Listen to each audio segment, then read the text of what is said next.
श्री रामनवमीचा औचित्य साधून गीत रामायण कार्यक्रमाचे आयोजन मनोरमा परिवाराचे सर्वेसर्वा ज्येष्ठ अर्थतज्ञ आणि मनोरमा बँकेचे चेअरमन श्रीकांत मोरे यांच्या मार्गदर्शनानुसार हुतात्मा स्मृती मंदिर या ठिकाणी करण्यात आलं होतं। या कार्यक्रमास महापौर विनायक कोंड्याल, उपमहापौर ज्ञानेश्वरीताई देवकर यांच्यासह अनेक दिग्गज मान्यवरांची उपस्थिती होती।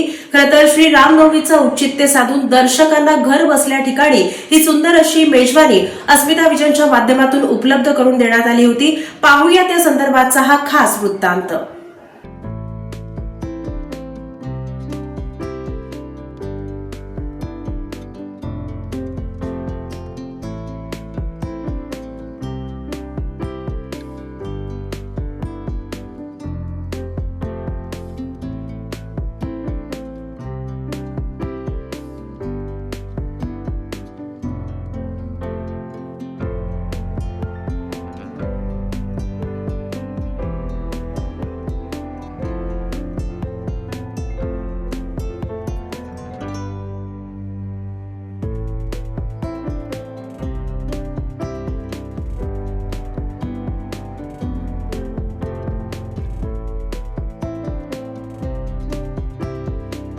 मिथिलेच्या मार्गात रामांनी अनेक तपे प्रभू रामांच्या प्रतीक्षे अहिलेचा उद्धार करून तिला शापमुक्त केले आहे।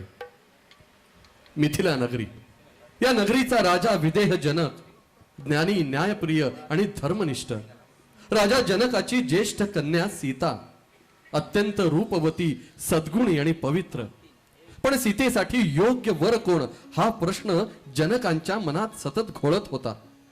जनकांना भूमीतून ही दिव्य कन्या सापडली म्हणून तिचे नाव ठेवले सीता, भूमिकन्या। राजा जनकाच्या दरबारात भगवान शंकरांचे एक अद्भुत शिवधनुष्य आहे। ते शिवधनुष्य अत्यंत विशाल आणि जड आहे, ज्याला तसूभर हलवणेही दुरापास्त, उचलणे अशक्य असे। त्याच शिवधनुष्यासोबत लहानपणी सीता अगदी खेळण्यासारखे खेळायची। तेव्हाच राजा जनकाने ठरवले की आपल्या या दैवी कन्येसाठी स्वयंवर ठेवायचे आणि जो महापराक्रमी या शिवधनुष्यास प्रत्यंचा चढवेल त्यालाच आपल्या पुत्रीचा हात द्यायचा। अनेक देशोदेशीचे बलवान राजे, राजकुमार मिथिलेत जमले। प्रत्येकाने प्रयत्न केला पण ते शिवधनुष्य हलवणेही कुणालाच शक्य झाले नाही। विश्वामित्रांनी कुमार रामास आशीर्वचन देऊन त्या शिवधनुष्यास प्रत्यंचा लावण्यास सांगितले। श्यामवर्ण तेजस्वी अशा प्रभू रामांनी त्या शिवधनुष्यास वंदन करून अगदी सहज ते शिवधनुष्य आपल्या हाताने उचलून त्यास प्रत्यंचा लावण्यासाठी त्या आपल्या बाहुबळाने वाकवताच एक गगनभेदी आवाज करीत ते शिवधनुष्य मधोमध भंग पावले। जनक राजाच्या राजसभेत आनंदाचा एकच गजर झाला। राजा जनकांच्या डोळ्यात आनंद अश्रू उभे राहिले। राजा जनकाने आनंदाने प्रभू रामास म्हणाले, माझी ही कन्या सीता तुझी सहधर्मचारिणी म्हणून तुला अर्पण करीत आहे, तू तिचा स्वीकार कर। सीतेच्या डोळ्यात लाजरी आनंदाची चमक, रामांच्या मुखावर शांत तेज। त्या मंगल क्षणाने जणू संपूर्ण मिथिला नगरी आनंदाने दुमदुमून गेली। मंगल वाद्यांचा नाद घुमू लागला आणि आकाशाशी जडले नाते धरणी मातेचे, स्वयंवर झाले सीतेचे, स्वयंवर झाले सीतेचे, स्वयंवर झाले सीतेचे, स्वयंवर झाले सीतेचे, स्वयंवर झाले सीतेचे, स्वयंवर झाले सीतेचे, स्वयंवर झाले सीतेचे।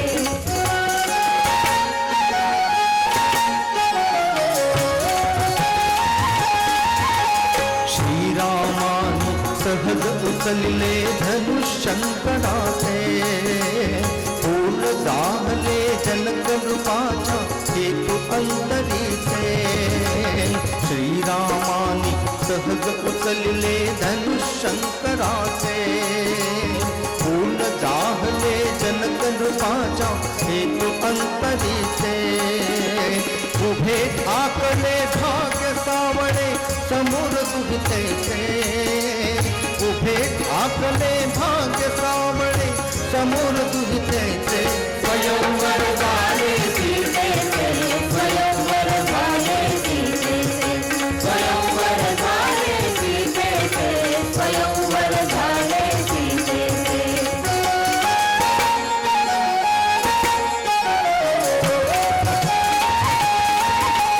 मुक्त जानकी दुरुन न्याहळी राम धनुर्धारी नयना माझी एकवटुनिया निज शक्ती सारी मुक्त जानकी दुरुन न्याहळी राम धनुर्धारी नयना माझी एकवटुनिया निज शक्ती सारी फुलू लागले फूल हळूहळू ग्वालिलते फुलू लागले फूल हळूहळू ग्वालिलते स्वयंवर झाले सीतेचे स्वयंवर झाले सीतेचे स्वयंवर झाले सीतेचे स्वयंवर झाले सीतेचे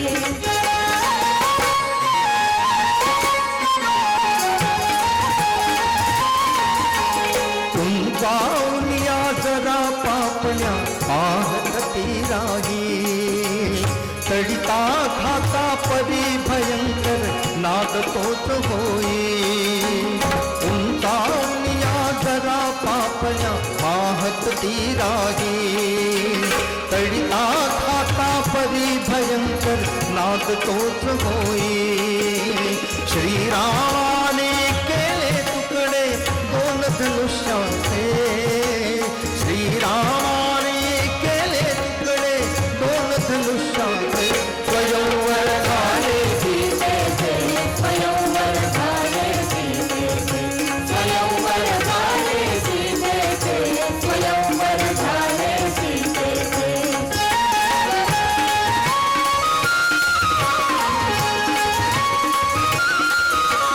अंश विष्णूचा अंश विष्णूचा राम धरेची दुहिताची सीता गंधर्वाचे सूर लागले जय गीता गाता आकाशाशी चढले ऐसे नाते धरले आकाशाशी चढले नाते ऐसे धरले स्वयंवर झाले सीतेचे स्वयंवर झाले सीतेचे स्वयंवर झाले सीतेचे स्वयंवर झाले सीतेचे स्वयंवर झाले सीतेचे स्वयंवर झाले सीतेचे स्वयंवर झाले सीतेचे स्वयंवर झाले सीतेचे स्वयंवर झाले सीतेचे स्वयंवर झाले राम आणि सीतेचा तो दिव्य विवाह सोहळा झाला आणि अयोध्या आनंदाने उजळून निघाली. काळ पुढे सरकला. राजा दशरथांनी ठरवले आता रामाचा राज्याभिषेक करायचा. अयोध्या सजू लागली. परंतु नियतीच्या मनात किंवा दैवी योजना काही वेगळीच होती. कैकईची दासी मंथरा हिने कैकईच्या मनात सावत्रपणाचे विष कालवले आणि कैकईची मती भ्रष्ट केली. राणी कैकेयीने राजा दशरथांकडे 2 वर मागितले. एक म्हणजे रामास 14 वर्षे वनवास आणि तिच्या पुत्रास म्हणजे भरतास अयोध्येचा राजा म्हणून राज्याभिषेक. राजा दशरथांवर हा जणू वज्राघात होता. परंतु दिलेले वचन पूर्ण करणे भाग होते. अत्यंत खेदाने त्यांनी रामास बोलाविले. रामांच्या मुखावर ना राग ना दुःख, फक्त शांत स्मित. कारण रामांसाठी पित्याचे वचन म्हणजेच धर्म. रघुकुल रीत सदा चली आई, प्राण जाये पर वचन न जाई. पित्याचे वचन आणि सत्य यासाठी रामांनी राज्य, सुख, वैभव सर्व काही क्षणात सोडले. कालपर्यंत ज्यांच्या राज्याभिषेकासाठी अयोध्या आनंदाने न्हाऊन निघाली होती, तोच राम आज राज्य, वैभव, सुख, संपत्ती सोडून वनाच्या दिशेने निघाला. दशरथांचे हृदय विदीर्ण झाले. आनंदातून विरहाकडे, राजा दशरथ, माता कौसल्या, माता सुमित्रा साश्रू नयनांनी आपल्या लाडक्या रामास, सीतेस, लक्ष्मणास राजवस्त्रे सोडून वल्कले धारण करून अयोध्या नगरी सोडताना हताशपणे पाहू लागली आहेत. अयोध्येची प्रजा सुमंत चालवीत असलेल्या रथापुढे आपला प्राण देण्यासाठी, प्रभू रामांना थांबवण्यासाठी आडवी झाली आहे. लहान थोर, स्त्रिया पुरुष अवघे अयोध्यावासी धाय मोकलून अश्रू ढाळू लागलेत. आपल्या लाडक्या राजपुत्रास विनवणी करू लागले आहेत. आणि संपूर्ण अयोध्या नगरी आर्त स्वरात सुमंतास विनवू लागली.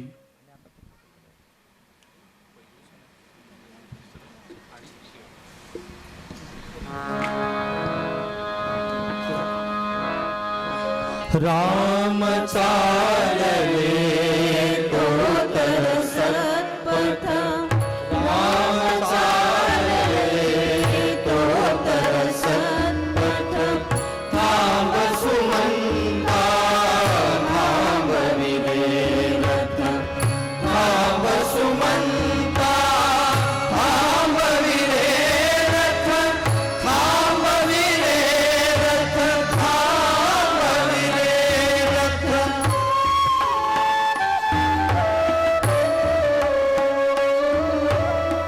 थांबा रामा थांब जानकी, चरण धूळ द्या धरू मस्तकी. थांबा रामा थांब जानकी, चरण धूळ द्या धरू मस्तकी. काय घडे हे आज अकल्पित, आज अकल्पित, आज अकल्पित. थांब सुमंता थांब विवेरथ, थांब सुमंता थांब विवेरथ, थांब सुमंता थांब विवेरथ, थांब विवेरथ, थांब विवेरथ.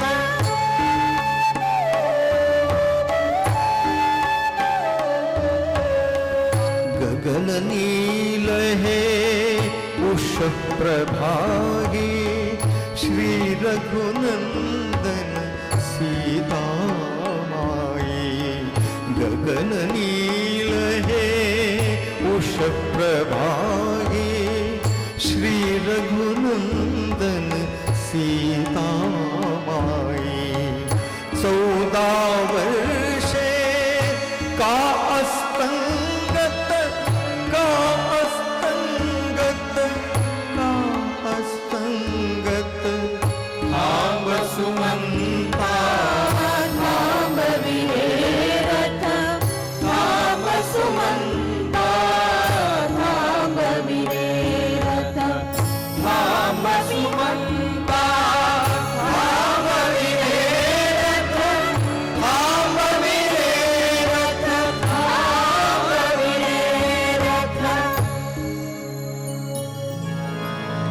ये अश्रूचा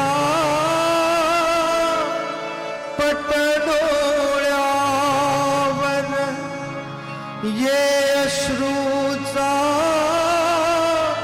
पट डोळ्यावर. कोठे रथ दो, कोठे रघुवर.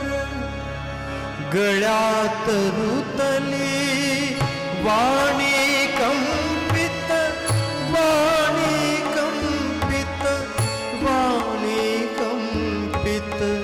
थांब सुमंता थांब विवेरथ, थांब सुमंता थांब विवेरथ, थांब सुमंता थांब विवेरथ, थांब विवेरथ, थांब विवेरथ. एक कडवायचं मी नक्कीच घे. त्याआधी जोरदार टाळ्या अपेक्षित आहेत.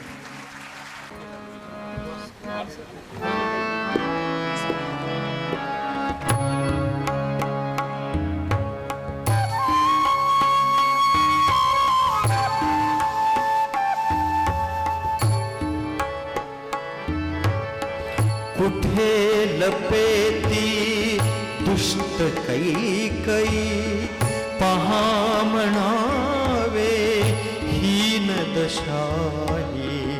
कुठे लपेती दुष्ट कैकई पहा म्हणावे हीन दशाही.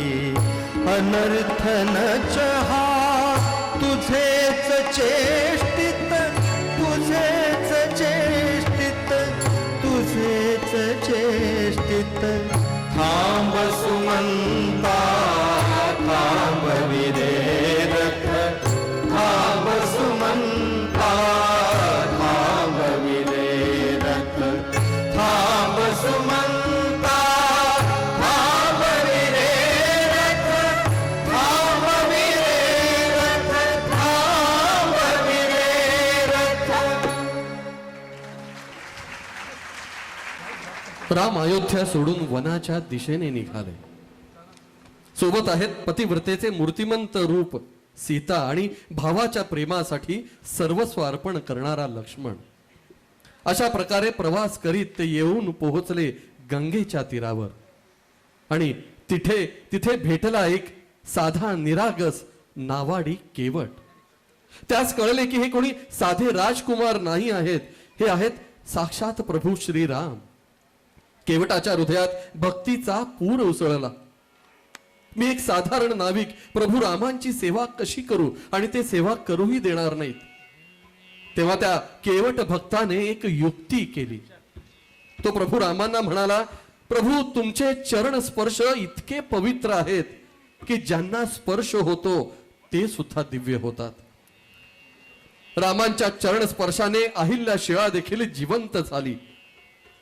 मग तो हसतच रामांना म्हणतो, प्रभू माझी ही नौका तर लाकडाची आहे.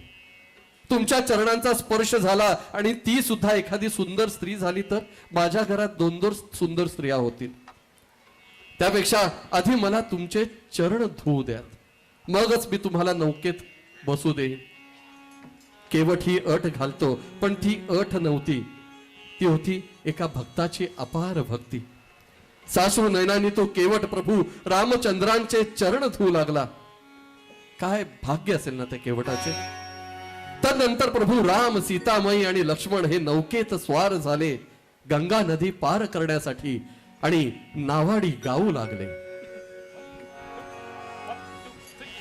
नकोस नौके परत फिरू ग नकोस गंगे ऊर भरू.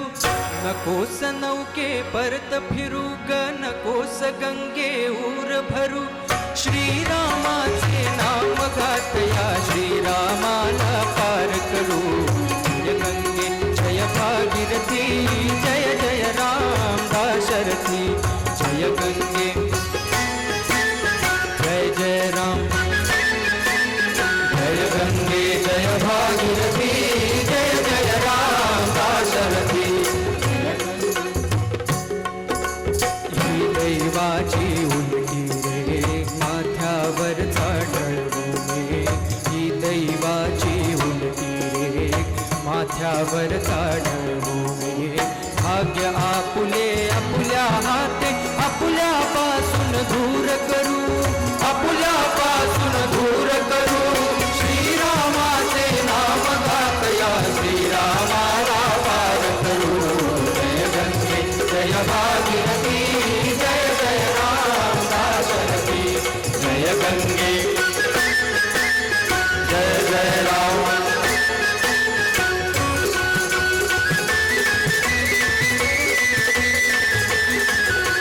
श्री विष्णूंचा हा अवतार भवसिंधूच्या करतो पार. श्री विष्णूचा हा अवतार भवसिंधूच्या करतो पार. तारक त्याला तारुण नेम पदस्पर्शाने सर्वतरू. पदस्पर्शाने सर्वतरू. श्रीरामाचे नाम गातया श्रीरामाला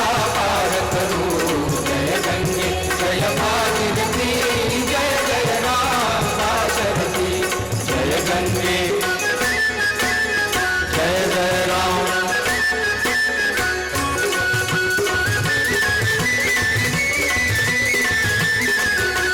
गंगे तुझा मंगलयो भगीरथ आणि तुझा जलो गंगे तुझा मंगलयो भगीरथ आणि तुझा जलो त्याचा वंशज नेसी तूही दक्षिण देशा अमर करू दक्षिण देशा अमर करू श्रीरामाचे नाम गातया श्रीरामाला पार करू जय गंगे जय भागीरथी जय जय राम दाशरथी जय गंगे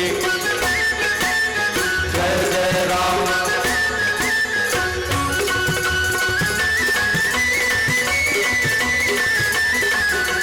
पावन गंगा पावन राम श्रीरामाचे पावन नाम पावन गंगा पावन राम श्रीरामाचे पावन नाम त्रिदोषनाशी प्रवास हा प्रभू नाविक आम्ही नित्य स्वरूप नाविक आम्ही नित्य स्वरूप श्रीरामाचे नाम गातया श्रीरामाला पार करू जय गंगे जय भागीरथी जय जय राम दाशरथी जय गंगे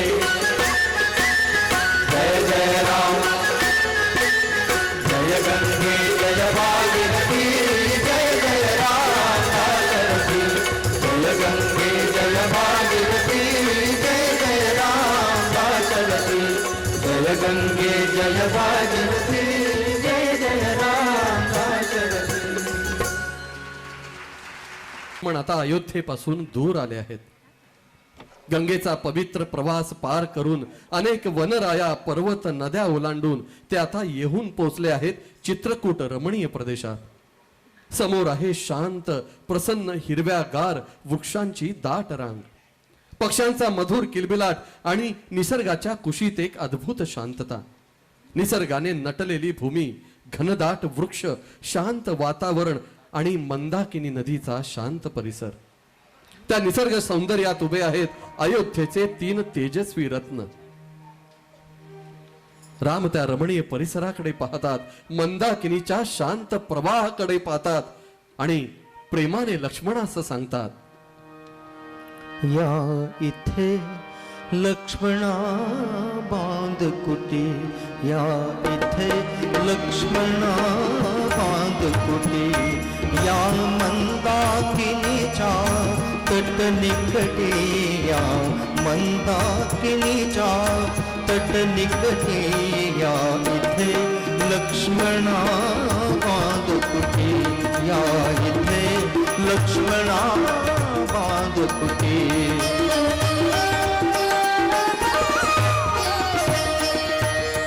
चित्रकूट हे तपोवन येथ नागते साधक मुनिजन. चित्रकूट हे तपोवन येथ नागते साधक मुनिजन. सखे जानकी करियवलोकन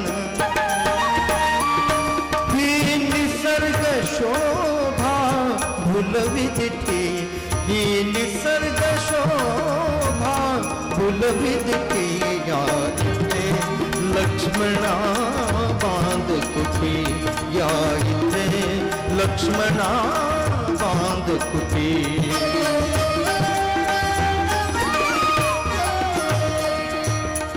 पलाश फुलले बिल्व पाकले भल्ला तक फल भारे लवले.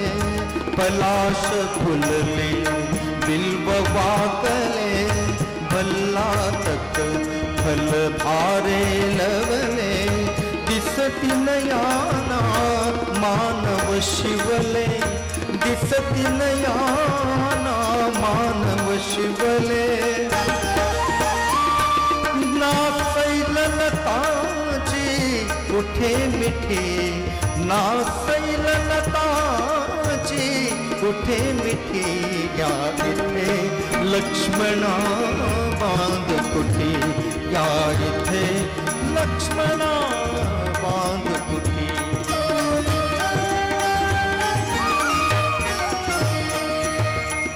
किती फुलाचे रंग गणावे किती फुलाचे रंग गणावे कुणा सुगंधा काय म्हणावे किती फुलाचे रंग गणावे कुणा सुगंधा काय म्हणावे मूक रम्यता सहज कुणावे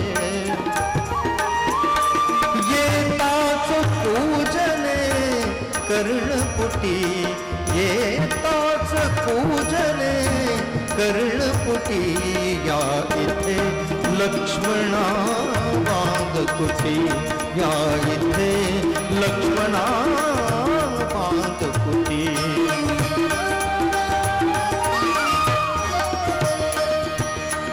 कुठे काढिती कोकिल सुस्वर निळासूर तो चढवी मयूर कोठे काढतील कोकिल सुस्वर निळासूर तो चढवी मयूर रत्ने तोलित निज पंखावर रत्ने तोलित निज पंखावर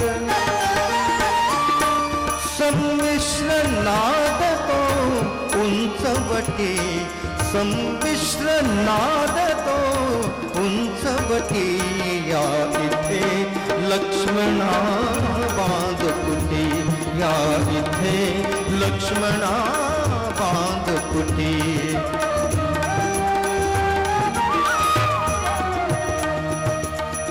शाखा शाखावरी मोगळे मधत्यांच्या तिलखाली निथळे शाखा शाखावरी मोगळे मधतांच्या तिलखाली निथळे वन संजीवक अमृत सगळे वन संजीवक अमृत सगळे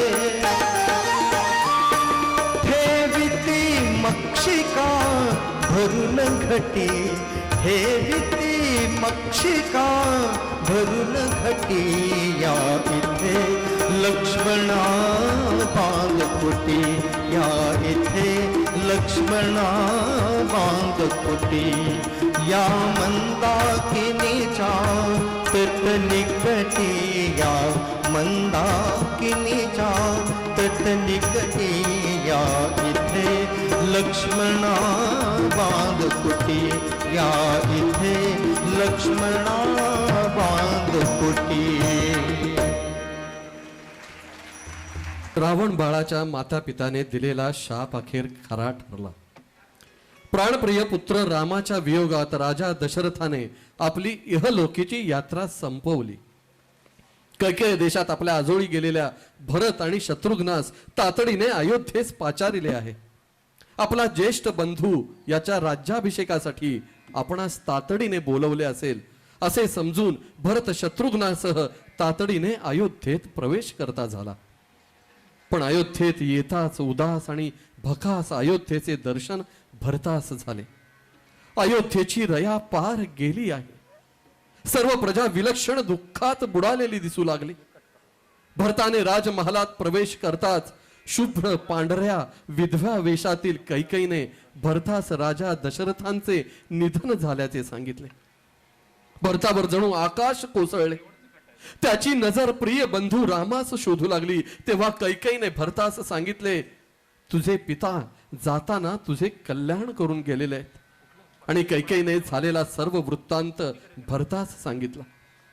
भरतास ते ऐकून प्रचंड क्रोध आला. त्याचा आपल्या कानांवर विश्वास बसेना. आपल्या मातेने केवळ एका दासीच्या सांगण्यावरून केवढा मोठा अनर्थ केला. कैकेयी भरतास म्हणाली, तू लवकरात लवकर तुझ्या पित्याचे अंत्यसंस्कार पुरे कर आणि स्वतःला तू राज्याभिषेक करून घे. तू राजा झाला आहेस. माझा भरत सिंहासनावर बसला आहे. हे दृश्य मी केव्हा एकदा पाहीन असं मला झालंय. हे मी तुझ्यासाठी घडवून आणलंय, स्वतः घडवून आणलंय. आपल्या आईचे हे अत्यंत छद्मी आणि स्वार्थी बोलणं भरताला ऐकवलं नाही.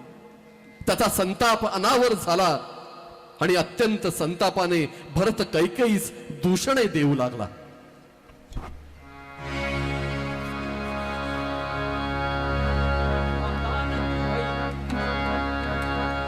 हॅलो. मातान तू वैरिणी, मातान तू वैरिणी, मातान तू वैरिणी, मातान तू वैरिणी. अश्वपतीची नव्हे सकन्या नव्हे समाजी माय, धर्माज्ञाच्या वंशी कृत्या निपजे नाले काय. वधनाथाचा करी नमुहे, वधनाथाचा करी नमुहे, पतिव्रता का कुणी. मातान तू वैरिणी, मातान तू वैरिणी, मातान तू वैरिणी.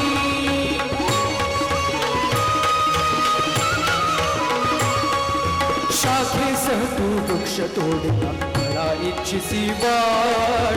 आत्मघातकी ज्ञानाचे या घातील भाट पवाड.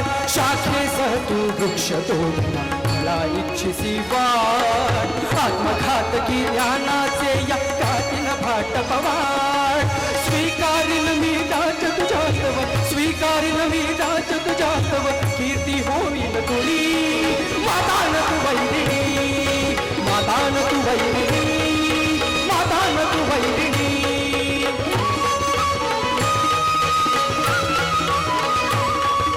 वनात भात्या धाडिले से स्वर्गी धाडिले तर. श्रीरामा ते वंकलते कानच चळले हात. वनात भात्या धाडिले से स्वर्गी धाडिले तर. श्रीरामा ते वंकलते कानच चळले हात. उभी न राही पळभर येथे, उभी न राही पळभर येथे, काळे कर्जावनी. मातान तू वैरिणी, मातान तू वैरिणी, मातान तू वैरिणी.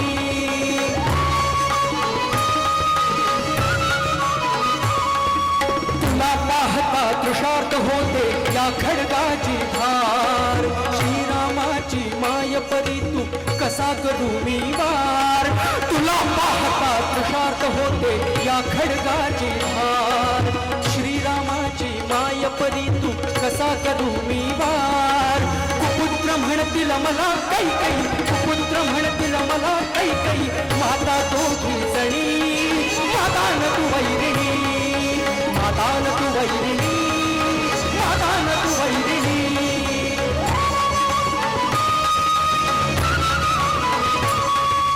असेल तेथे श्रीरामाचा मुकुट अर्पिणे त्यास. हाच एकला ध्यास येथुनी हीच एकली यास. असेल तेथे श्रीरामाचा मुकुट अर्पिणे त्यास. हाच एकला ध्यास येथुनी हीच एकली यास. काल रात्रसी रहाय दे तू, काल रात्रसी रहाय दे तू, आग्रंडत विजयी. मातान तू वैरिणी, मातान तू वैरिणी, मातान तू वैरिणी, मातान तू वैरिणी, मातान तू वैरिणी.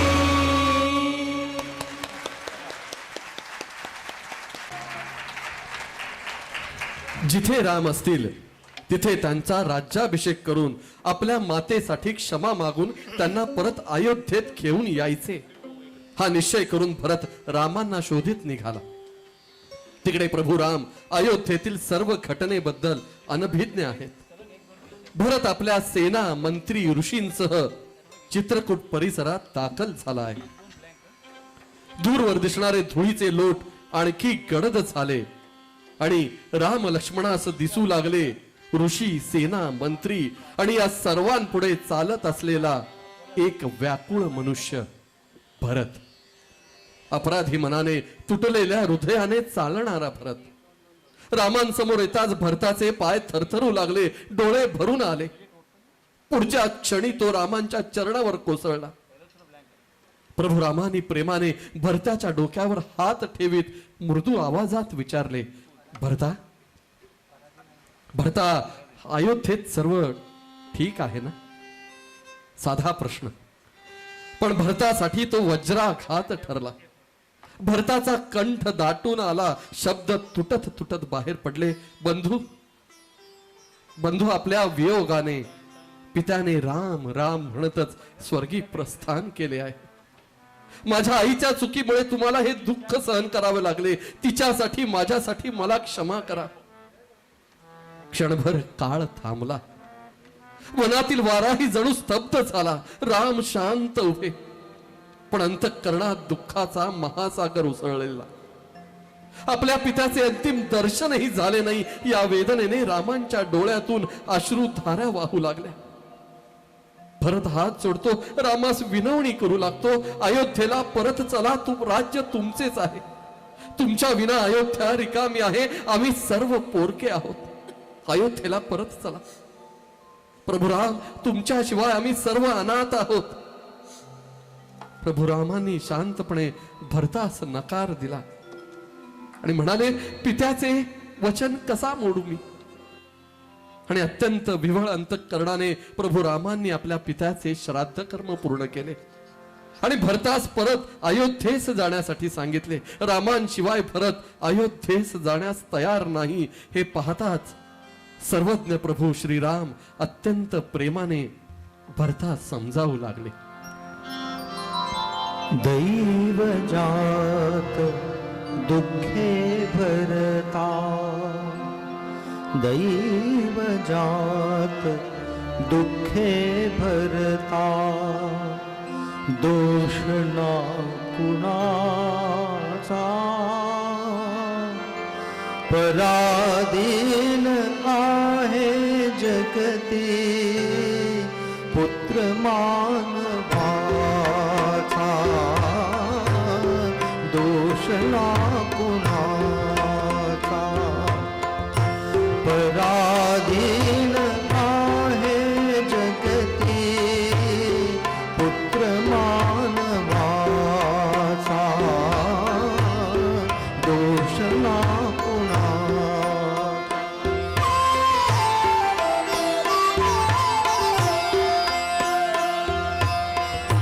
माय कैकयीला दोषी नवे दोषितात, राज्य त्याग कानन यात्रा सर्व कर्म जात, खेळ चालला से माझा पूर्व संचिता, पराधीन आहे जगती पुत्र मानवाचा, दोष ना कुणाचा.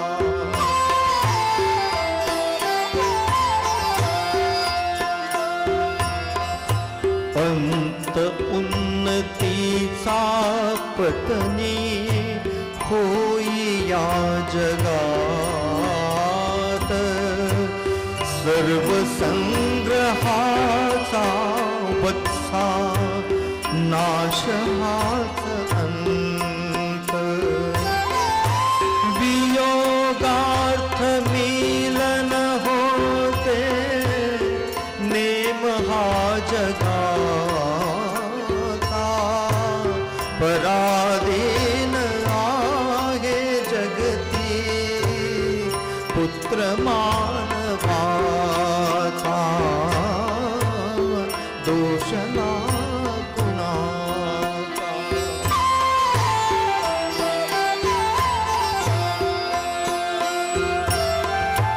जीवासवे जन्मे मृत्यू जोड जन्म जात, दिसे भासते ते सारे विश्वनाशवंत, काय शोक करिसी वेड्या स्वप्नीच्या फळाचा, पराधीन आहे जगती पुत्र मानवाचा,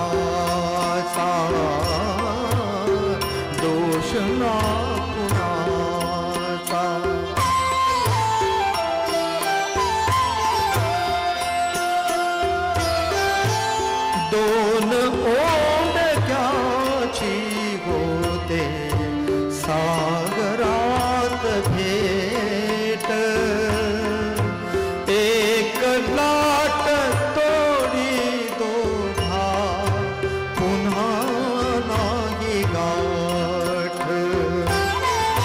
क्षणिक तेवी आहे बाळा मेळ माणसाचा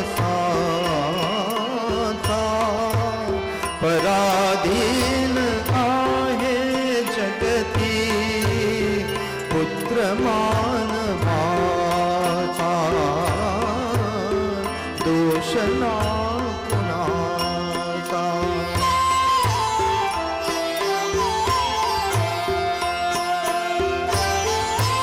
संपल्या विनाही वर्षे दशोत्तरी चार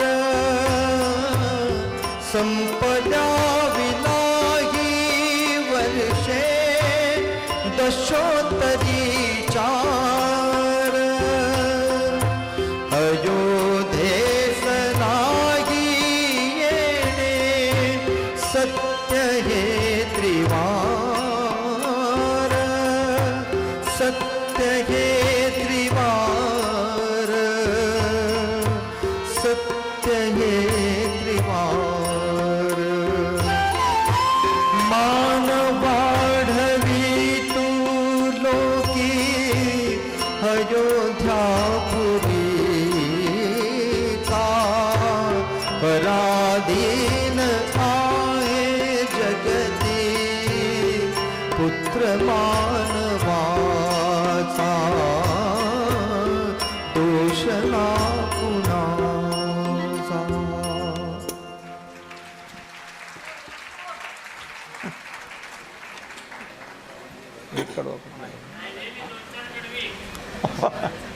खूप लांबत जाईल.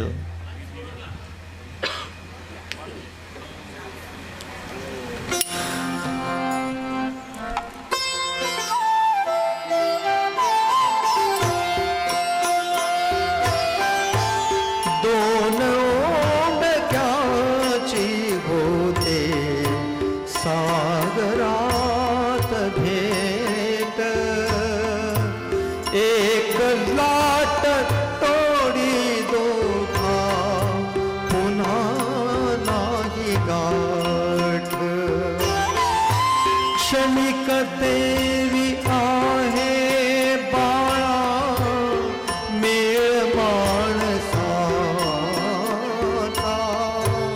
पराधीन आहे जगती पुत्र मानवाचा दोष ना कुणाचा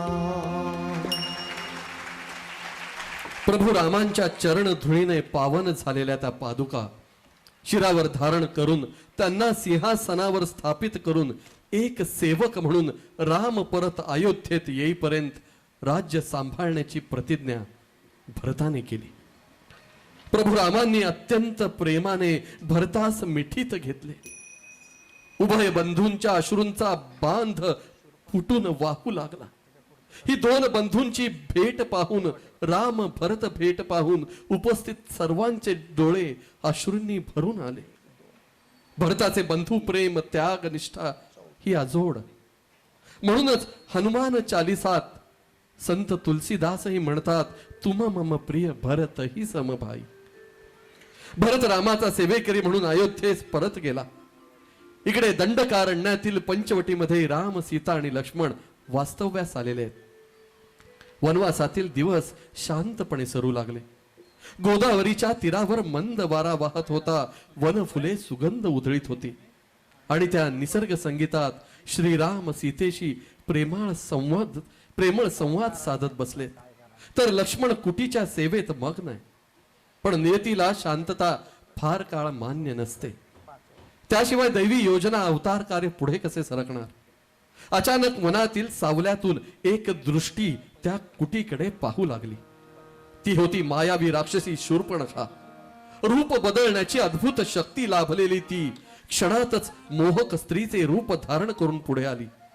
पण तिच्या मनात भक्ती नाही, आहे आकर्षण, आहे आसक्ती.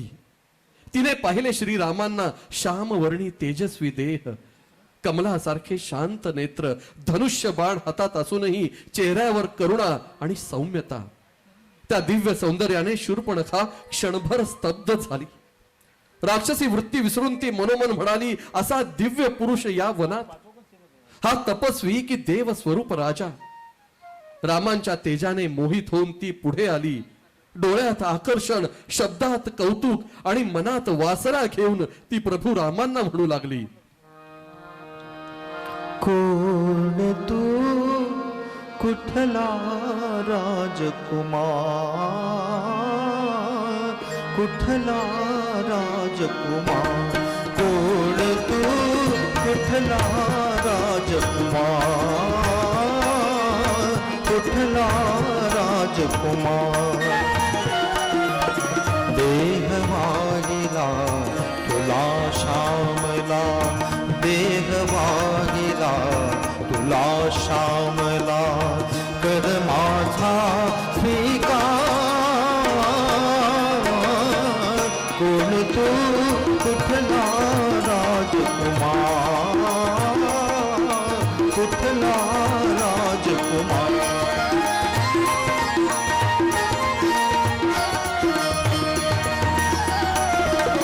तुझ्या स्वरूपी राजलक्षणे, रुद्राक्षाची श्रवणी भूषणे.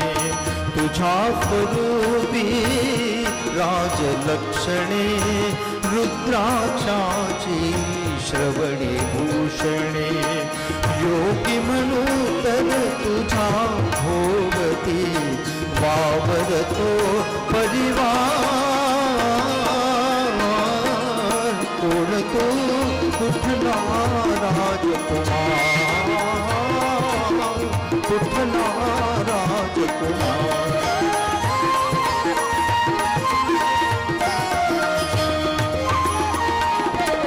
काय कारणे वनियायेसी, काय कारणे वनियायेसी, असा विनोदे काय हाससी. ज्ञात नाही का येथ आमुचा अनिर्बंध अधिकार.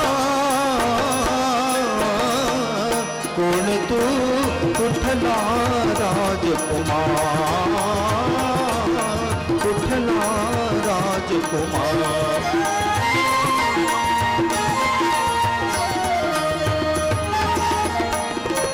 शूर्पणखाने रावण भगिनी, याच वनाचे समज स्वामिनी. शूर्पणखाने रावण भगिनी, याच वनाचे समज स्वामिनी. अगणित रूपे घेऊन करतो, अगणित रूपे घेऊन करते वनोवनी संचार. कोण तू कुठला राजकुमार, कुठला राजकुमार.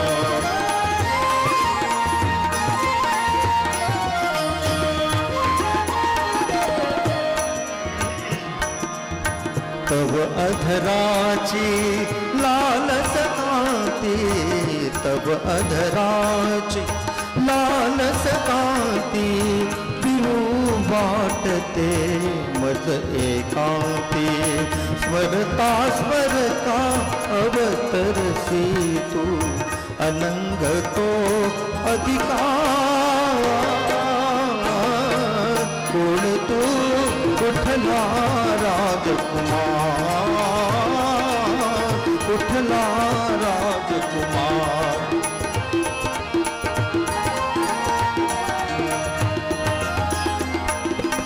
मला न ठावा राजा दशरथ, मनात भरला त्याचा परिसुत.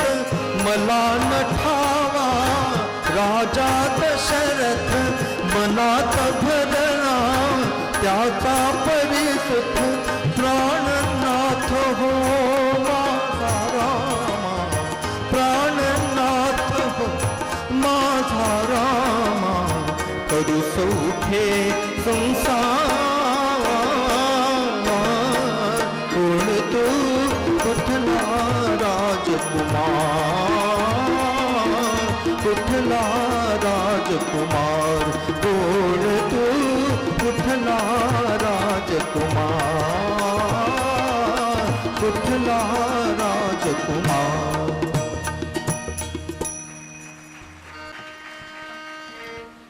कामविकाराने अंध झालेली ती शूर्पणखा रामांसमोर उभी राहिली आणि तिने निर्लज्जपणे विवाहाची मागणी घातली. प्रभू राम स्मित हास्य करीत म्हणाले, मी तर एक पत्नी व्रती आहे, माझी अर्धांगिनी सीता माझ्या सोबत आहे, पण माझा भ्राता लक्ष्मण हा अविवाहित आहे, तू त्याच्याकडे जा. श्रोतेहो, रामांच्या विनोदातही मर्यादा होती, पण शूर्पणखेला त्यातील संकेत समजला नाही. ती लक्ष्मणाकडे वळाली. लक्ष्मणही हसत म्हणाला, मी तर प्रभूंचा सेवक आहे, दास आहे, तुझ्यासाठी योग्य वर रामच आहेत. दोघा भावांनी केलेल्या या नम्र पण ठाम नकाराने शूर्पणखेचा अहंकार भडकला. प्रेमाचे रूप क्षणात क्रोधात बदलले, डोळ्यात सोडाची ज्वाला पेटली. तिने पाहिले सीतेस. तीच या नकाराचे कारण असे मानून शूर्पणखा क्रोधाने सीतेवर झेपावली. सीतेच्या रक्षणासाठी प्रभू श्रीरामांनी कठोर आज्ञा दिली, लक्ष्मणा. एका क्षणात तलवार चमकली आणि शूर्पणखेचा अहंकार तिच्या नाकासह भूमीवर कोसळला. वेदनाने किंचाळती राक्षसी वनात पळाली. अपमानाने विवळ झालेली शूर्पणखा धावली राक्षस सेनापती खर आणि दूषणांकडे. सुडाच्या ज्वालेने पेटलेले 14,000 राक्षस पंचवटीवर चालून आले. धर्म आणि अधर्माचा महासंग्राम सुरू झाला. खर आणि दूषण रणभूमीत मारले गेले. पण त्या एका क्षणाने इतिहासाची दिशा बदलली, कारण ती राक्षसी शूर्पणखा दुसरी कुणीही नसून लंकेश्वर दशाननाची बहीण आहे. याच अपमानाच्या ज्वालेतून पेटणार आहे रावणाचा सूड आणि सुरू होणार आहे रामायणातील महान संघर्षाची कथा. दशानन रावणाच्या दरबारात आपल्या झालेल्या या घोर अपमानाने व्यथित झालेली, नखशिखांत द्वेषाने सूडाने पेटलेली शूर्पणखा आपला बंधू रावणास म्हणू लागली. एक मिनिट. Hello hello. हां, हे गाणे एका राक्षसीच्या तोंडचं आहे, सो तो भाव आणण्याचा मी प्रयत्न करतो.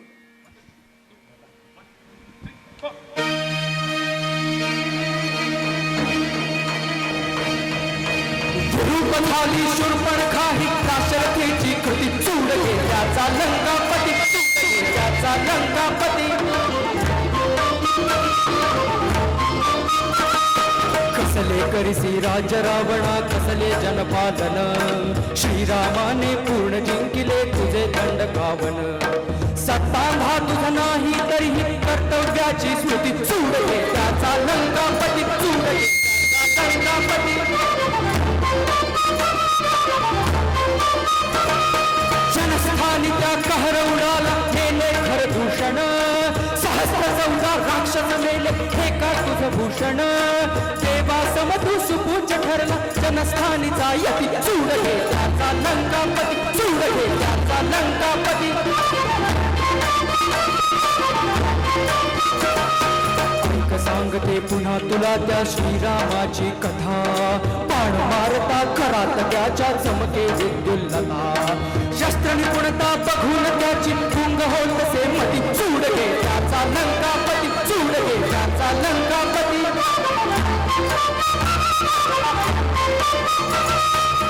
रूपाने रेखीव श्यामल भूमीवरती स्वर, त्याच्या संगी जनक कन्यका प्रतिहुनी सुंदर.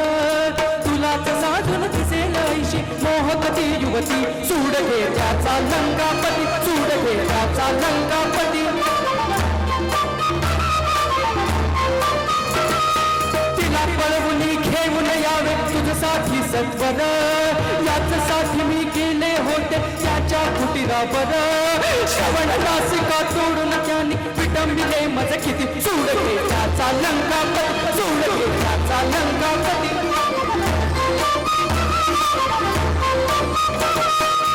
सत्वर जा ठार मारते बंधू दोघे जण, असले मजते जनक कन्यका येईल तिच घेऊन. माझ्या समते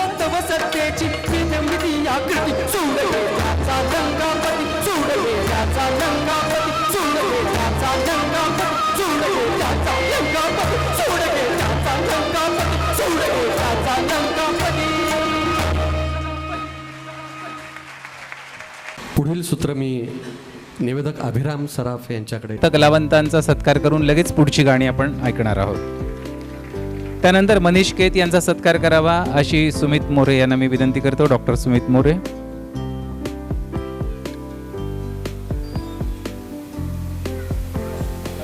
दिलीप पतंगे सर यांचाही सत्कार करावा. सोलापूर फेडरेशनचे अध्यक्ष.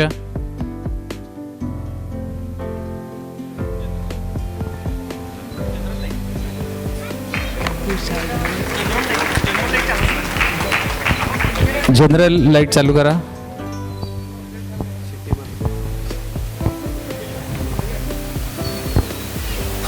शिरशेल बनशेट्टी सर यांचाही सत्कार आपण करणार आहोत.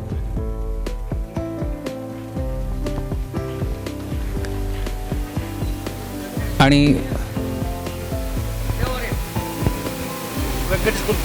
व्यंकटेश कुलकर्णी यांचाही आपण सत्कार करूया. त्यांना विनंती व्यासपीठावरती यायचंय.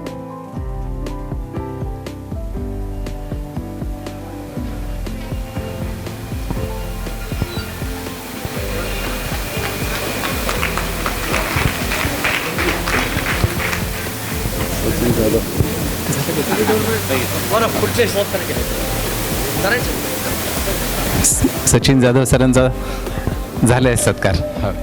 आता कलावंतांचा सत्कार करूया. अतुल बेले सरांचा आपण सुरुवातीला केलेला आहे सत्कार, तरी पण त्यानंतर त्यांच्यासोबत यश निरेलगी आणि सह कलाकार जे आहेत त्यांचा आपण तिथेच करूया. मला वाटतं श्रावणी बेले, अंजली मळेकर, भरतेश तडवळकर, व्यासपीठावरील सर्व मान्यवरांना विनंती की आपण प्रत्येकाचा सत्कार करूया. शोभाताई मोरे यांनाही विनंती, सत्कार स्वीकारायचा आहे. अद्वैत खेडकर यांनी देखील यायचं आहे.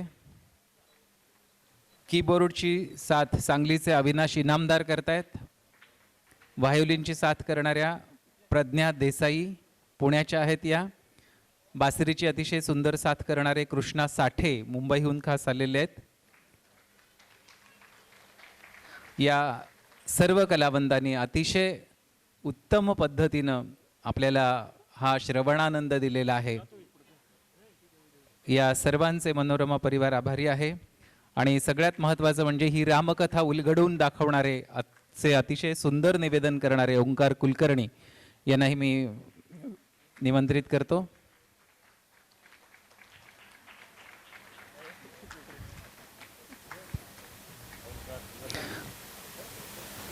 ओंकार कुलकर्णी. त्यानंतर हा संपूर्ण कार्यक्रम आपल्यापर्यंत पोहोचवण्यासाठी मातानं तू वैरिणी अतिशय सुंदर गाणं सादर केलं. खूपच छान.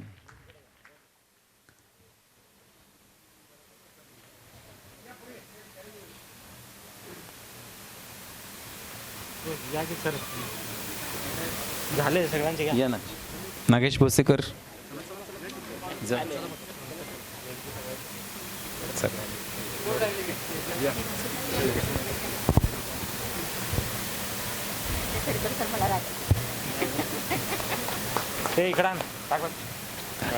अंजलीताई मळेकर. जोरदार टाळ्याने आपण सगळ्यांचं स्वागत करूया.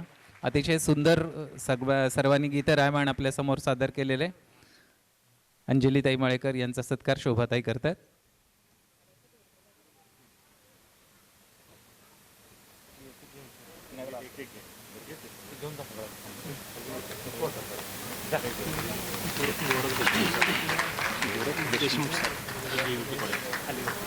गोरख देशमुख सर यांनाही विनंती की व्यासपीठावरती यायचं. गोरख देशमुख सर. श्रावणी बेले.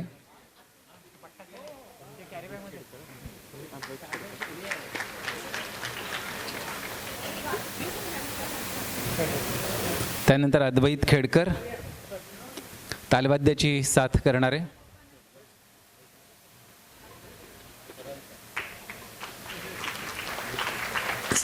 सरांचा आपण सत्कार करतोय.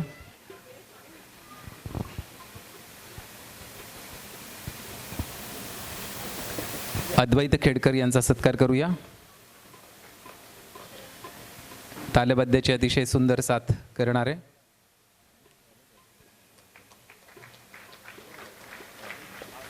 त्यानंतर ॲडव्होकेट उर्मिला जहागीरदार यांनी देखील सत्कार स्वीकारायचा आहे. शोभाताईंना विनंती. ॲडव्होकेट उर्मिला जहागीरदार.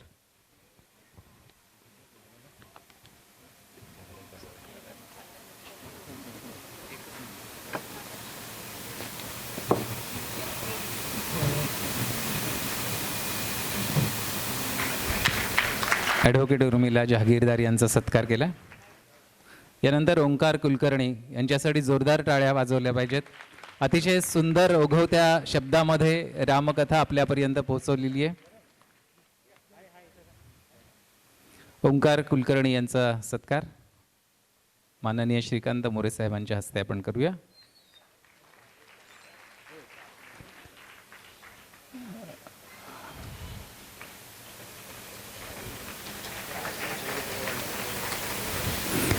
नागेश भोसेगरजी. बोटातली जादू काय असते हे नागेशजींकडून आपण सोलापूरकर नेहमीच अनुभवतो आहोत. विश्वविनायक वाद्यवृंद तर आहेच आहे, पण असंख्य कलाकारांना त्यांनी घडवलेलं आहे असे नागेशजी भोसेकर. कोणतंही वाद्य लिलया वाजवणारे नागेशजी.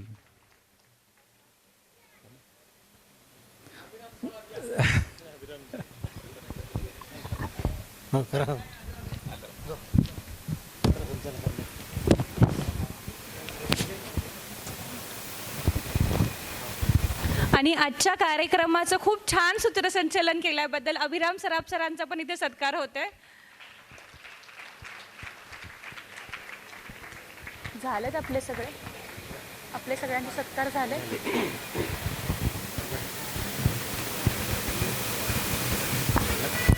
साऊंड आणि ध्वनी व्यवस्थासाठी गुरुकृपा साऊंडचे प्रथमेश सरवदे असतील तर त्यांनी लवकर लिहायचंय. त्यांचाही सत्कार करूया. आणि नेपथ्य आणि प्रकाश योजनेचे आकाश गोरे. दोघांच्याही अत्यंत महत्त्वाच्या सहयोगामुळं हा कार्यक्रम आपल्यापर्यंत पोहोचतो आहे. गुरुकृपा साऊंडचे प्रथमेश सरवदे, संतोष सुरवसे यांच्या हस्ते आपण त्यांचा सत्कार करतोय. ही सर्व गाणी अतिशय सुंदररीत्या आपल्यापर्यंत पोहोचत आहेत आणि कानापासून मनापर्यंत पोहोचत आहेत. त्याचं सगळं श्रेय यांना आहे. आकाशजी गोरे. नेपथ्य आणि प्रकाश योजना अतिशय सुंदर यांनी केलेली आहे. धन्यवाद. आणि आता कार्यक्रमाचा उर्वरित भाग आपण सुरुवात करूया. मी ओंकार कुलकर्णी यांना आपले नाक कान गमावलेली शूर्पणखा सुडाने पेटली आहे. खरं दूषण मारले गेले ते पण एक किंचित मानवाकडून. त्यामुळे शूर्पणखा आपला बंधू दशानन रावणास रामाचा सूड घेण्यासाठी पेटवू लागली आहे. यासाठी तिने सीतेच्या सौंदर्याचे रसभरित वर्णन रावणासमोर केले आहे आणि तिला रावणाची दासी करावी यासाठी रावणास तिचे अपहरण करण्यासाठी भरीस घालत आहे. त्यावेळी रावणाने या सौंदर्यावर मोहित होऊन एक योजना आखली. दशानन आपला मामा मायावी मारीच्यासह पंचवटीत दाखल झालाय. तिकडे पंचवटीमध्ये एका शांत दुपारी पंचवटीच्या वनात अचानक चमकते एक अद्भुत सौंदर्य. जणू सूर्याच्या किरणांनी घडवलेली मूर्ती. सोनेरी कांती, रत्नांसारखे चमकणारे ठिपके आणि वाऱ्यासारखी चपळता. तो आहे मायावी सुवर्णमृग. त्या विलक्षण रूपाने सीतेच्या कोमल मनात एक बाल सुलभ आकर्षण जागे झाले. वनवासातील कठोर आयुष्यात क्षणभर तिच्या मनात उमलले एक स्वप्न. ती प्रेमाने रामांकडे पाहत आहे. डोळ्यात निरागस हुरहुर, ओठांवर कोमल विनंती. त्या क्षणी ती अयोध्येची महाराणी नव्हती, ना वनातील तपस्विनी. ती आहे फक्त एक पत्नी, जिला आपल्या प्राणनाथाकडून निसर्गाच्या त्या अद्भुत चमत्काराची भेट हवी आहे. सीता अत्यंत हट्टाने प्रभू रामास म्हणू लागली. तोडिता फुले सहज पाहिला जाता, तोडिता फुले सहज पाहिला जाता, मज आणून जातो हरिण अयोध्यानाथा, मज आणून जातो हरिण अयोध्यानाथा.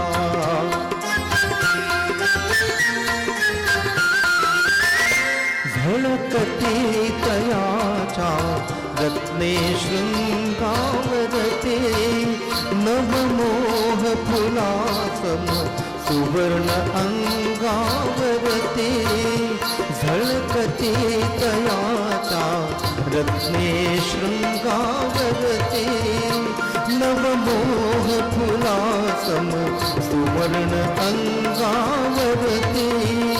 हे नयन भाळले त्याच्या रंगावरती, हे नयन भाळले त्याच्या रंगावरती, ते इंद्रच्या कसे पुच्छ भासते उडता, मज आणून जातो हरिण अयोध्यानाथा, मज आणून जातो हरिण अयोध्यानाथा.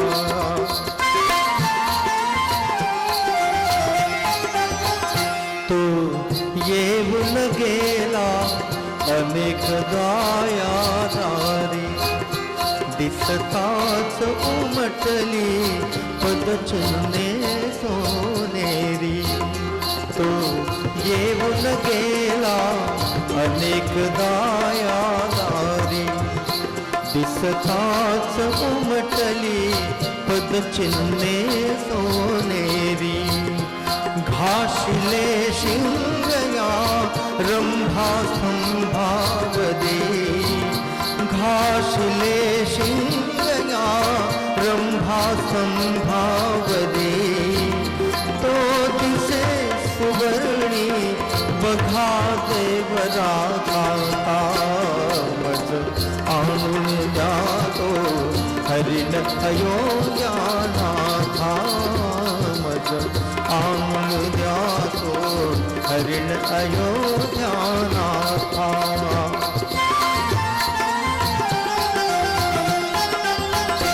किती किती मृगाचे लक्षण मी त्या गणू, त्या मृगास धरणे कसक कैसे म्हणू. किती किती मृगाचे लक्षण मी त्या गणू, त्या मृगास धरणे अशक्य कैसे बनू. मज साठी मोडिले आपण शाकर धनु, मज साठी मोडिले आपण शाकर धनु. जाकरा परायमी पुष्टी भाजते भाता, आणून जातो हरिण अयोध्यानाथा, मज आणून जातो हरिण अयोध्यानाथा.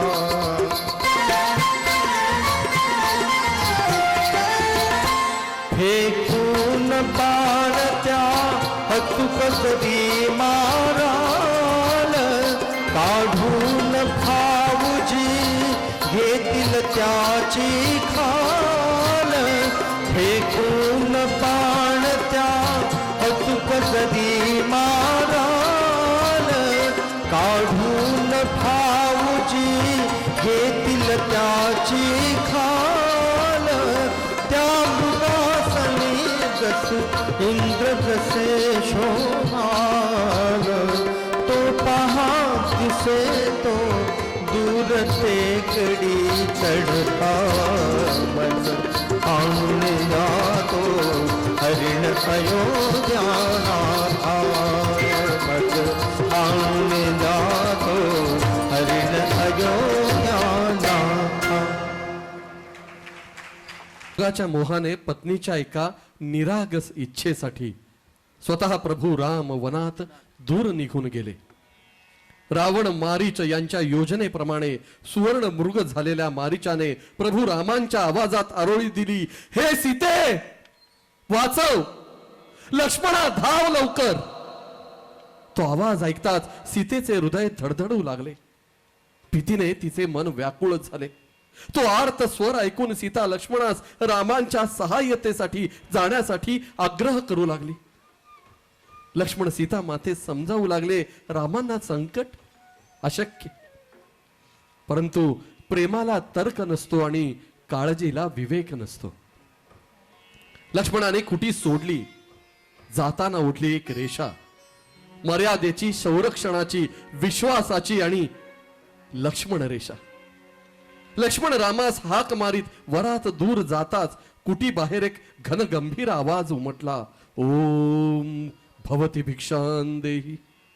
एक तपस्वी साधू कुटीच्या दारात उभा आहे. सीता माता कोरांना भिक्षा घेऊन कुटी बाहेर आली. ती भिक्षा देण्यासाठी पुढे जाताच सीतेस आठवण झाली की लक्ष्मणाने ही लक्ष्मण रेषा पार करण्यास मनाई केली आहे. सीता त्या साधूस विनंती करते की आपण थोडे पुढे येऊन भिक्षा घ्यावी. साधू वेशातील रावण आधीच सीतेच्या सौंदर्याने मोहित झालाय. त्या साधू रूपातील रावणाने ती लक्ष्मण रेषा पार करण्यासाठी पाय उचलताच त्यास प्रचंड झटका बसला. तो ती लक्ष्मण रेषा पार करू शकत नव्हता. रावणाने सीतेस ती रेखा पार करून भिक्षा देण्यास सांगितले, नाहीतर तिच्या दोन्ही कुटुंबातील लोकांचा नाश होईल, पतीचा नाश होईल. हे ऐकताच काहीही विचार न करता सीता मातेने ती लक्ष्मण रेषा पार केली आणि त्या साधू रूपातील रावणाने आपले खरे रूप, खरा उद्देश प्रकट केला.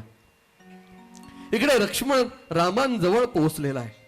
त्यांच्या जवळच पडलेला मायावी राक्षस मारीच मृत्यूच्या दारात आपला स्वार्थ, आपला कार्य पूर्ण झाल्याच्या आवेशात रामाने, तू इथे का आलास?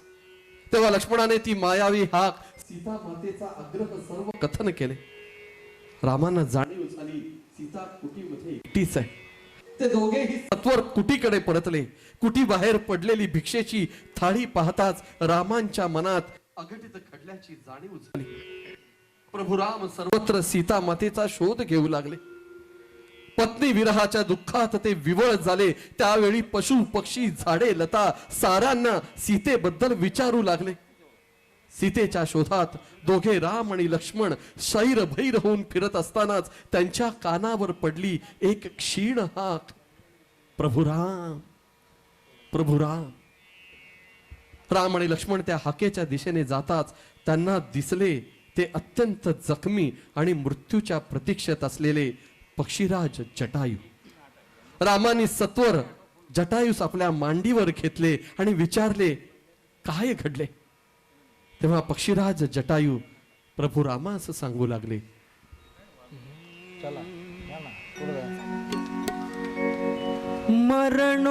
मरणोन्मुख त्याला कारे मारिसी पुन्हा रघुनाथा अडविता खलासी पडलो पळविली रावणे सीता अडविता खलासी पडलो पळविली रावणे सीता.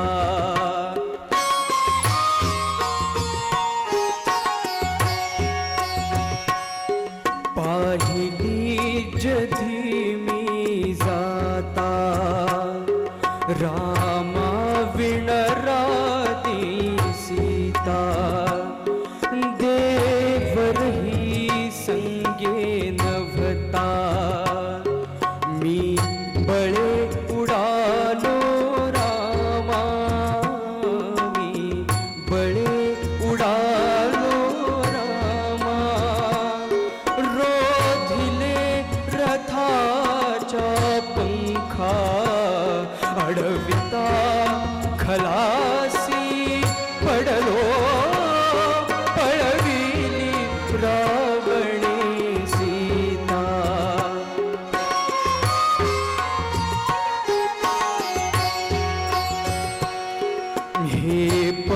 छेदिल्यावरती मी पडलो धरणीवरती. हे पंख छेदिल्यावरती मी पडलो धरणीवरती. ती थर थर कापे युवती, ती थर थर कापे युवती. तडफडाट माझा झाला, तिज कवेत त्याने घेता. अडविता खलासी पडलो, पळविली रावणे सीता.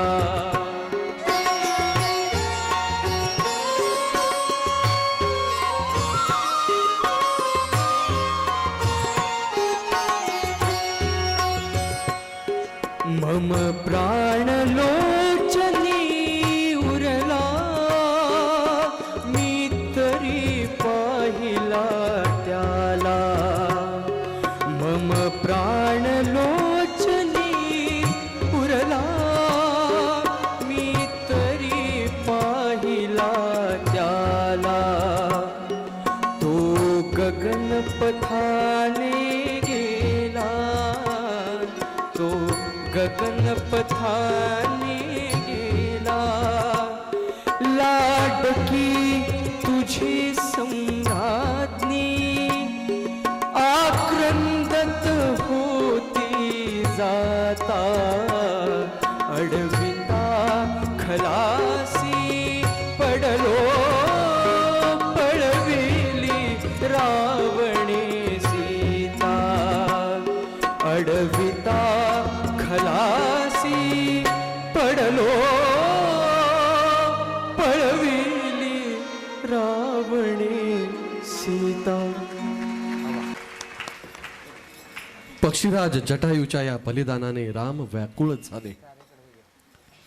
प्रभू राम आणि लक्ष्मण दक्षिणेकडे मार्गस्थ झाले. वाटेवर त्यांनी कदंब राक्षसास शापमुक्त केले. शबरीची उष्टी बोरे खाऊन तिला कृतार्थ केले. मार्गक्रमण करीत प्रभू राम आणि लक्ष्मण आता पोहोचले ऋष्यमुख पर्वताच्या जवळ. इथे वास्तव्य होते वानर राजा सुग्रीवयाचे. दोन तेजस्वी अतुल पराक्रमी दिव्य अस्त्रे धारण केलेले परंतु ऋषी वेशातील प्रभू राम आणि लक्ष्मणास पाहून त्याने त्यांचे मनोरथ जाणून घेण्यासाठी आपला मंत्री हनुमंतास त्यांच्याकडे पाठवले. हनुमंत वेश बदलून प्रभू रामांजवळ पोहोचलेला आहे. प्रभू रामांचे खरे स्वरूप कळताच अत्यंत आनंदाने आदराने राम आणि लक्ष्मण यांना सुग्रीवाजवळ घेऊन आलेला आहे. वालीचा दगा ऐकून रामांनी सुग्रीवास त्याचे राज्य पत्नी परत मिळवून देण्याचे वचन दिले. रामांनी वालीचा वध केला आणि सुग्रीवास परत किष्किंधेचे राज्य दिले. सुग्रीवाने अष्ट दिशांना आपले दूत पाठवले सीता शोधार्थ. दक्षिण दिशेस स्वतः हनुमंत जांबवंत वीर निघालेले आहेत. प्रवास करीत ते दक्षिण समुद्र किनाऱ्यावर येऊन पोचले. समोर अथांग समुद्र पाहून सर्वांना चिंता भासू लागली की पुढे काय करायचे, सीतेचा शोध कसा घ्यायचा. त्या ठिकाणी पक्षीराज जटायू यांचा ज्येष्ठ बंधू संपाती याने रावणाने सीतेस याच समुद्रापार लंकेत नेल्याचे सांगितले. वानर सेनेतील जांबवंतांना कल्पना होती की हे दिव्य कार्य पूर्ण करू शकणारा समुद्र लांघणारा एकच वीर त्यांच्यामध्ये आहे, तो म्हणजे पवनपुत्र हनुमान.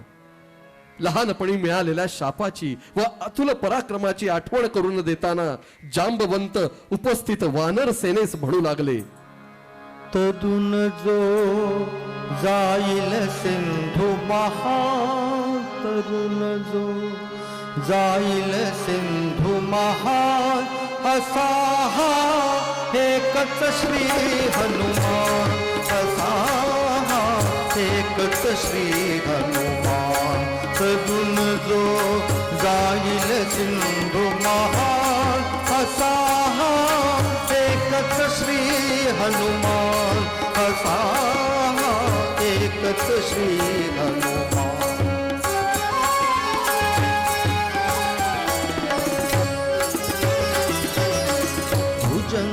धरुनी दोन्ही चरणी झेपे सरशी समुद्र लंघून भुजंग धरुनी दोन्ही चरणी झेपे सरशी समुद्र लंघून गरुड उभारी पंखा गगनी गरुड उभारी पंखा गगनी गरुडाहून बलवा असा एकच श्री हनुमान असा एकच श्री हनुमान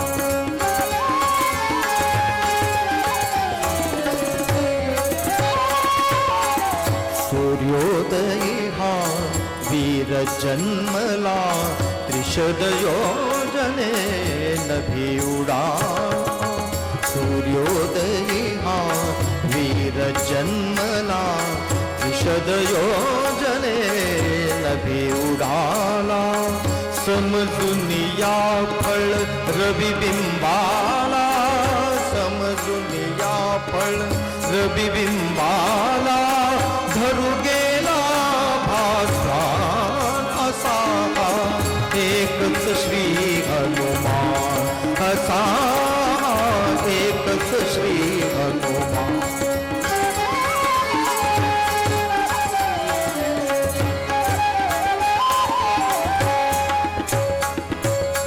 पवन थांबता थांबे जीवन देव वायुते करीती सांत्वन पवन थांबता थांबे जीवन देव वायुते करीती सांत्वन पुत्रा देवर त्याच्या देऊन पुत्रा देवर त्याच्या देऊन गौरविती भगवान असा एकच श्री हनुमान असा एकच श्री हनुमान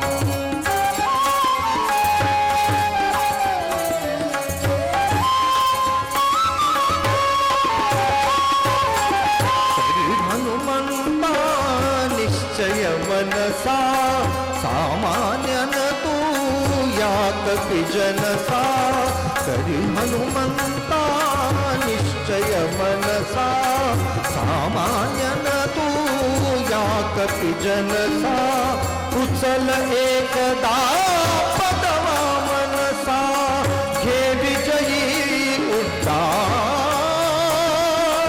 घे विजयी उड्डाण हनुमंतांच्या अंतःकरणात आत्मविश्वासाचा सूर्य उगवला. देह विराट झाला, पर्वत थरथरले, वृक्ष नतमस्तक झाले. एकच गर्जना खुमली, जय श्रीराम. आणि महावीराने घेतली आकाश भरारी. समुद्राच्या लाटांनी मार्ग अर्पिला, वाऱ्याने वेग दिला, देवांनी पुष्पवृष्टी केली. लंकेच्या सुवर्ण नगरीत हनुमंतांचा प्रवेश झाला. रात्र होती, पण अधर्माच्या वैभवाने लंका झगमगत होती. सीता मातेचा शोध सुरू झाला. महला महलात, वाटिका वाटिका, आणि अखेर अशोक वाटिकेत विरहाने कृश झालेली पण श्रद्धेने तेजस्वी अशी सीता माता दृष्टीस पडली. हनुमंताने राम नामाची मुद्रिका अर्पिली. त्या क्षणी विरहाचे अश्रू झाले आशेचे मोती. रामांचा संदेश ऐकून सीतेच्या हृदयात पुन्हा प्राण जागले. कार्य पूर्ण झाले, पण भक्ताचे हृदय शांत नव्हते. लंकेला रामशक्तीची जाणीव करून द्यायची होती आणि सुरू झाला अशोक वाटिकेचा विध्वंस. मोठमोठे वृक्ष उन्मळून पडले, सुवर्ण मंडप कोसळले. राक्षसांचे सैन्य धावून आले, पण वायुपुत्राच्या पराक्रमासमोर ते क्षणात पराभूत झाले. हनुमंतांच्या एका प्रचंड प्रहाराने रावण पुत्र अक्षय कुमाराचा वध झाला. आता रणांगणात उतरला मायावी योद्धा इंद्रजित. इंद्रजिताने सोडले ब्रह्मास्त्र. त्या महान अस्त्राचा मान राखत हनुमंताने स्वतःला क्षणभर बांधून घेतले. अशा अवस्थेत रामदूताला नेण्यात आले लंकेच्या राजसभेत रावणासमोर. तिथे उभा आहे अहंकाराचा अधिपती रावण. रावणाच्या डोळ्यात क्रोध धगधगू लागला. त्याने संतापाने आदेश दिला, या वानराचा वध करा. पण त्या सभेत उभा होता विवेकाचा आवाज, बिभीषण. त्याने नम्रपणे सांगितले, राजन, दूतांचा वध करणे धर्माविरुद्ध आहे. पण अहंकाराला सूड हवा होता. रावण गरजला, या मरकटांना यांची शेपटी प्रिय असते ना, तर याच्या शेपटीला आग लावून सोडून द्या. राक्षसांनी चिंदा बांधला, तेल ओतले, शेपटीला ज्वाला पेटवली आणि त्यानंतर लीलया उडुनी गगनात, लीलया उडुनी गगनात, पेटवी लंका हनुमंत, पेटवी लंका हनुमंत.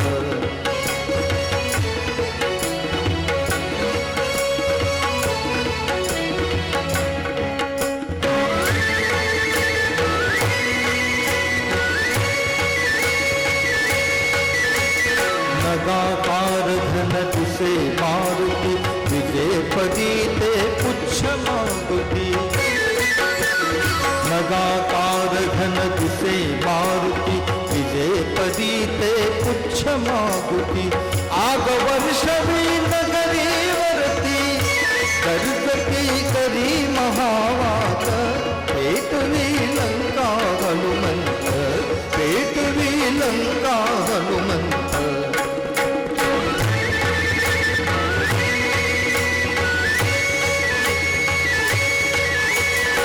भडके मंदिर, पेटे गोपुर, द्वारकडाळून वाजे थेट. भडके मंदिर, पेटे गोपुर, द्वारकडाळून वाजे भेसुर. रडे ओरडे तो अंतःपुर, प्रकाशी बुडे वस्तु जात, पेटवी लंका हनुमंत, पेटवी लंका हनुमंत.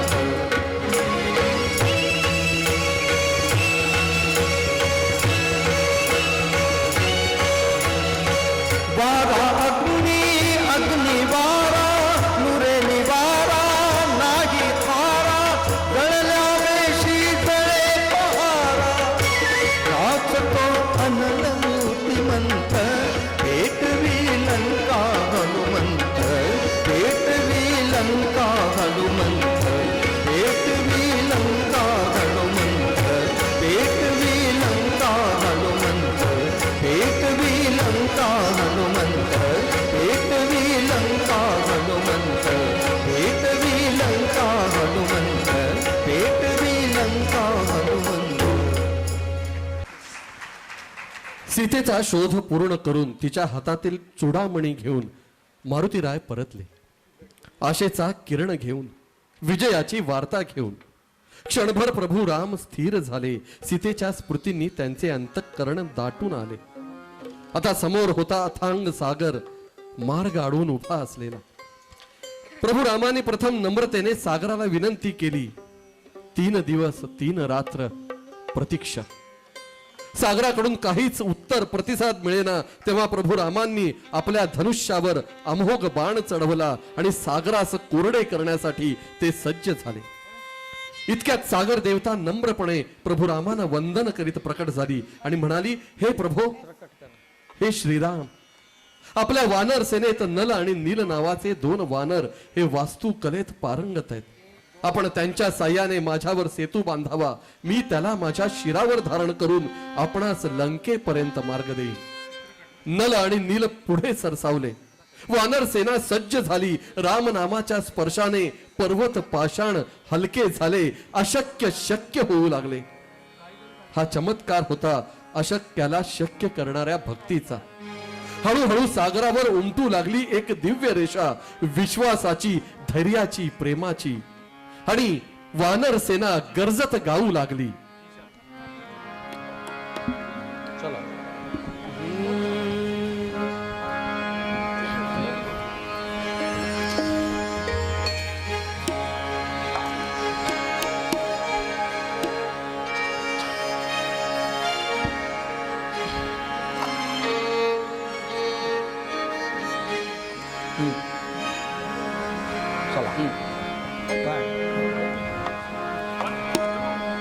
सेतू बांधा रे, सेतू बांधा रे, सेतू बांधारे सेतू बांधारे सेतू बांधारे सागरी सेतू बांधारे सागरी सेतू बांधारे सागरी सिरावर रामचंद्र की जय सेतू बांधारे सेतू बांधारे सेतू बांधारे सेतू बांधारे सेतू बांधारे सागरी सेतू बांधारे सागरी सेतू बांधारे सागरी सिरावर रामचंद्र की जय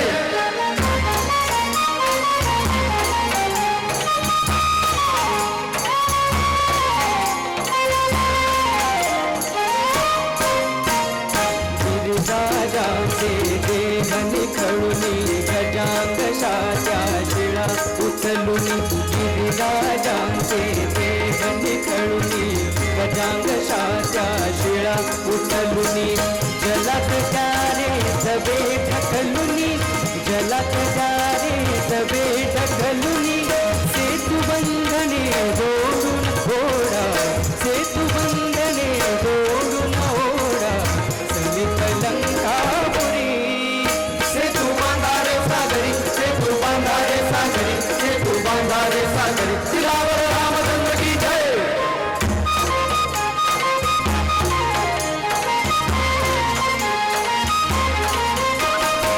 फेका झाडे फेका डोंगर पृष्ठी झेलील काना सागर फेका झाडे फेका डोंगर पृष्ठी झेलील काना सागर ओढा पृथ्वी पैल तटावर ओढा पृथ्वी पैल तटावर वडवागी तो धरील माते वडवागी तो धरील माते सेतू शेषावरी सेतू बांधारे सागरी सेतू बांधारे सागरी सेतू बांधारे सागरी सिरावर रामचंद्र की जय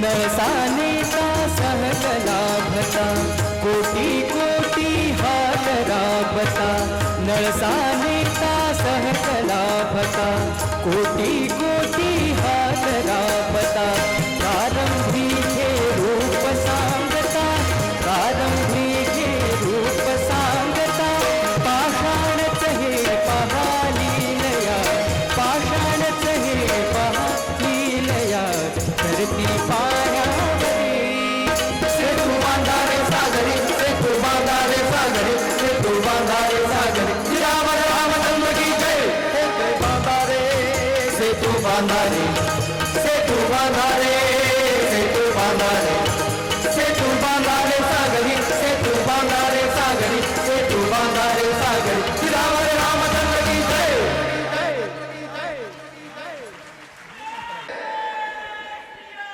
जय श्रीराम.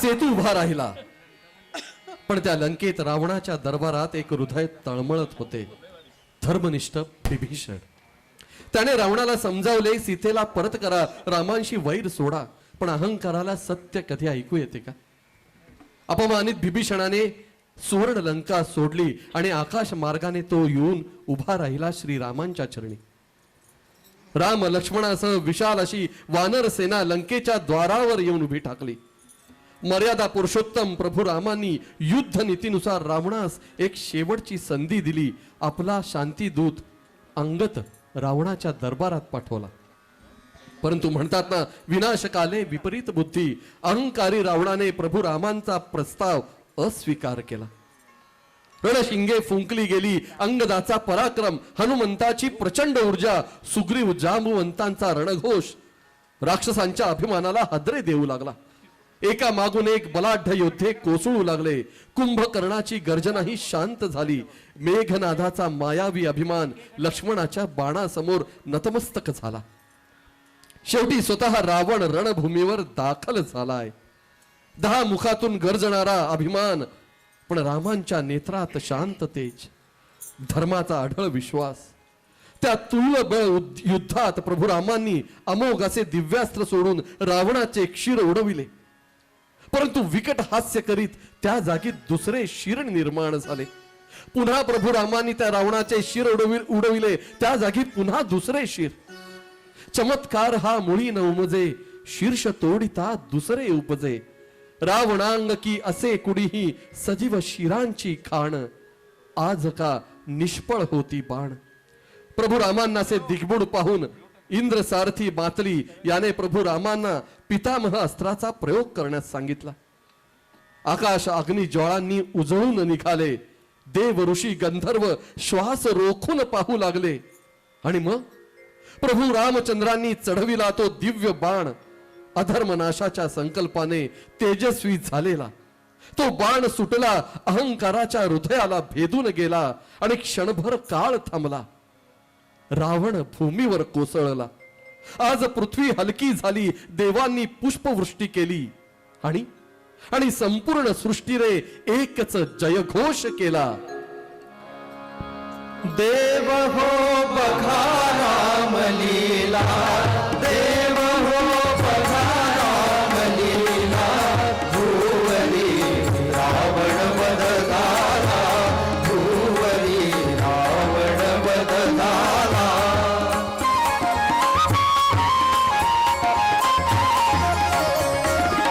दाही दिशाची मुखे उजळली, कंपरहित ती अवनी झाली. काही दिशाची मुखे उजळली, कंपरहित ती अवनी झाली. रवी प्रभेते स्थिरता आली, रवी प्रभेते स्थिरता आली. पातली महत्भाग वेला, पातली महत्भाग वेला. भुवरी रावण वध झाला, भुवरी रावण वध झाला.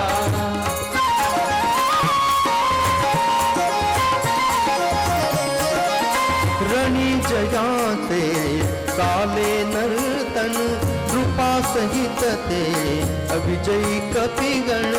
रणी जयाचे काले नर्तन, कृपा सहित हे विजयी कपिगण. श्रीरामाचे करीती पूजन, श्रीरामाचे करीती पूजन. हो बाहुनी फुले पर्णमाला, बाहुनी फुले पर्णमाला. भुवरी रावण वध झाला, भुवरी रावण वध झाला.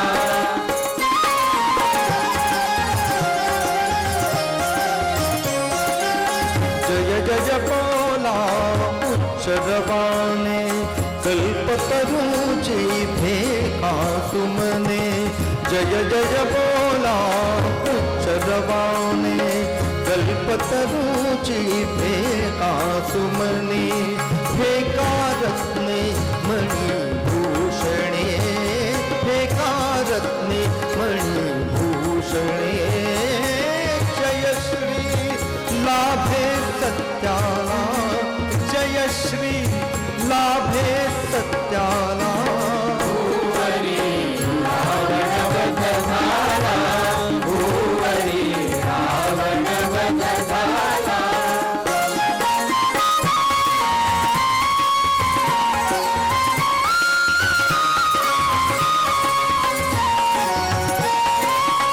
हा श्री विष्णू कमला सीता, स्वये जाणता अजून नेणता. हा श्री विष्णू कमला सीता, स्वये जाणता अजून नेणता. युद्ध करी हे जगता करिता, युद्ध करी हे जगता करिता. दाखवी हतुल नाम लीला, दाखवी हतुल नाम लीला. भुवरी रावण वध झाला, भुवरी रावण वध झाला. देव हो बघा रामलीला, देव हो बघा रामलीला. भुवरी रावण वध झाला, भुवरी रावण रामांच्या बाणाने रावणाचा वध झाला, धर्माचा विजय साऱ्या सृष्टीने अनुभवला. अशोक वाटिकेत असंख्य अपमान कैद विरह सहन केलेली जनक नंदिनी सीता आज पुन्हा श्रीरामांसमोर येणार होती. परंतु प्रभू राम शांत उभे होते. श्रीराम वदले, तो रावण कामी कपटी, तू बैसलीस त्याच्या निकटी. नयनांसह पापी भ्रुकुटी, मज वदवेना स्पष्ट याहुनी फलते. मी विश्वासू केवी तुझ्यावर कांते. रामांच्या त्या शब्दांनी सीतेच्या हृदयावर घाव बसला. सीता वदली, माझ्या पावित्र्याची साक्ष देतील स्वतः अग्निदेव. असे म्हणत सीतेने अग्निप्रवेश केला. इतक्यात अग्निदेव प्रकट झाले आणि प्रभू श्रीरामांना म्हणाले, प्रभू राम, सीता निष्कलंक आहे, पवित्र आहे. त्या क्षणी प्रभू रामांचे डोळे पाणावले. 14 वर्षांचा वनवास, विरह, युद्ध, वेदना आणि परीक्षा या सर्वातून धर्माचा दीप अखंड तेवत राहिला. रावणाचा अंत झाला, अधर्माचा पराभव झाला, सीतेचे पावित्र्य उजळून निघाले. रावण वधानंतर प्रभू रामांनी बिभीषणास लंकेचे राज्य दिले आणि प्रभू राम सीतेसह लक्ष्मणा समवेत पुष्पक विमानातून अयोध्येकडे प्रस्थान करते झाले. अयोध्येच्या आकाशात दिसले पुष्पक विमान. वार्ता वाऱ्यासारखी पसरली, राम येत आहेत, आपले प्रभू राम येत आहेत. अयोध्येच्या रस्त्यांवर आनंद उसळला, घराघरात दीप प्रज्वलित झाले. फुलांनी नगरी सजली, डोळ्यात आनंदाचे अश्रू तळले. हे केवळ आगमन नव्हते, तर तो होता धर्माचा विजय सोहळा. संपूर्ण अयोध्या नगरी दुमदुमली. प्रजा, ऋषी, देवता, आकाश, पृथ्वी सर्वांच्या मुखातून एकच जयघोष उमटला. त्रिवार जय जयकार रामा, त्रिवार जय जयकार, त्रिवार जय जयकार रामा, त्रिवार जय जयकार, जय जयकार, जय जयकार रामा, त्रिवार जय जयकार. पुष्पक याना तुझी उतरले, स्वर्ग सौख्य साकार, स्वर्ग सौख्य साकार. त्रिवार जय जयकार रामा, त्रिवार जय जयकार.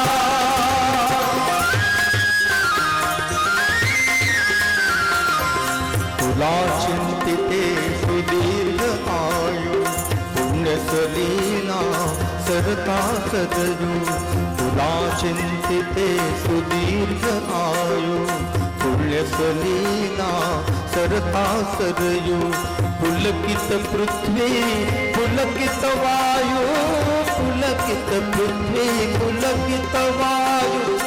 आज अहल्ये पदी जाहला, नगरीचा उत्थान, नगरीचा उत्थान.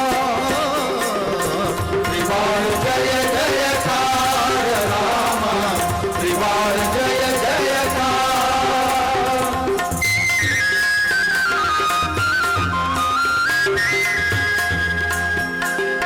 शिवचा पासम विरह मंगला, स्वयंवरा सम समय रंगला.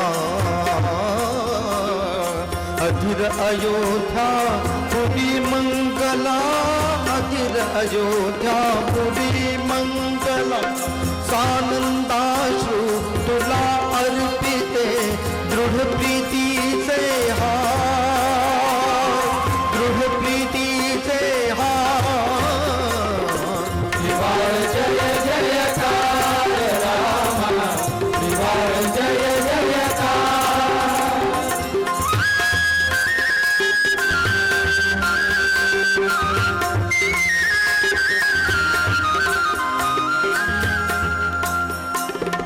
पितृकामना पुरी हो दे, राम राजया पुरी येऊ दे. पितृकामना पुरी हो दे, राम राजया पुरी येऊ दे. कौसल्या माय पाहू दे, ते कौसल्या माय पाहू दे. राती सहतू परंपरेने भोग तुझा अधिकार, भोग तुझा अधिकार. त्रिवार जय जयकार रामा, त्रिवार जय जयकार. समयी वर्षतील मेघ धरेवर सस्यशालिनी धरा निरंतर, धरा निरंतर. सेवारत जन स्वधर्म तत्पर, स्वधर्म तत्पर. शांती शांती मुनी वांछती, ती घेवो आकार, ती घेवो आकार. शांती शांती मुनी वांछती, ती घेवो आकार, ती घेवो आकार. त्रिवार जय जयकार रामा, त्रिवार जय जयकार. त्रिवार जय जयकार रामा, त्रिवार जय जयकार. त्रिवार जय जयकार, त्रिवार जय जयकार. रामांचा राज्याभिषेक झाला आणि सुरू झाले रामराज्य. पण काळाच्या प्रवाहात कधी कधी एक कुजबुज ही वादळ बनते. एका सामान्य धोबाने सीतेच्या पावित्र्यावर प्रश्न उपस्थित केला आणि प्रभू रामांच्या कानावर ही शंका पोहोचली. राजा म्हणून कर्तव्य आणि पत्नी म्हणून प्रेम या दोन धर्मांच्या संघर्षात प्रभू रामांचे हृदय विदीर्ण झाले. प्रजेचा विश्वास अबाधित राहावा म्हणून स्वतःच्या हृदयावर दगड ठेवून त्यांनी एक कठोर निर्णय घेतला, गर्भवती सीतेला वनात सोडण्याचा. रात्रीच्या शांत अंधारात लक्ष्मणाने सीतेला वनात सोडले. नियतीने सीतेला नेले ऋषी वाल्मिकी यांच्या आश्रमात. ऋषींनी सीतेला आश्रय दिला, सन्मान दिला आणि मातृत्वाला सुरक्षित कुशीत घेतले. आणि त्या आश्रमात जन्म झाला दोन तेजस्वी पुत्रांचा, लव आणि कुश यांचा. वनातील साध्या वातावरणात वाढलेली ही राजपुत्रांची जोडी पराक्रम, शौर्य आणि ज्ञान यांचे मूर्तिमंत रूप बनू लागली. महर्षी वाल्मिकींनी त्यांना वेद, शस्त्रविद्या, संगीत, जीवन मूल्यांचे शिक्षण दिले आणि त्यांच्याच ओठांवरून उमलू लागली राम कथेची गाथा, जी आईच्या कुशीतून, गुरूंच्या संस्कारातून जन्म घेऊ लागली. रामायणाची अमर परंपरा. इकडे अयोध्येत अश्वमेध यज्ञाचे आयोजन ठरले आणि या यज्ञाचे निमंत्रण घेऊन दूत पोहोचले वाल्मिकी ऋषींच्या आश्रमात.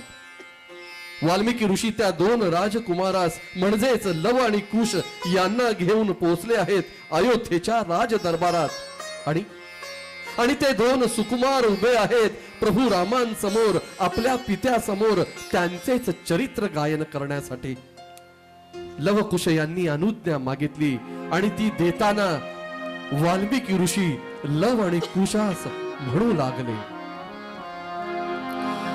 रघुराजाच्या नगरी जाऊन, रघुराजाच्या नगरी जाऊन, गाबाळानो श्रीरामायण, गाबाळानो श्रीरामायण, गाबाळानो श्रीरामायण, गाबाळानो श्रीरामायण.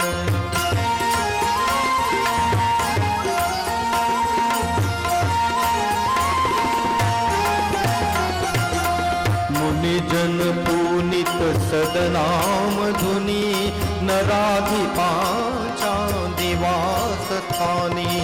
मुनि मुनिजन पुनित सदनामधुनी नराधिपाच्या निवासस्थानी उपमार्गातून राजपथातून उपमार्गातून राजपथातून मुक्त दरवळो तुमचे गायन मुक्त दरवळो तुमचे गायन गाबाळानो श्रीरामायण गाबाळानो श्रीरामायण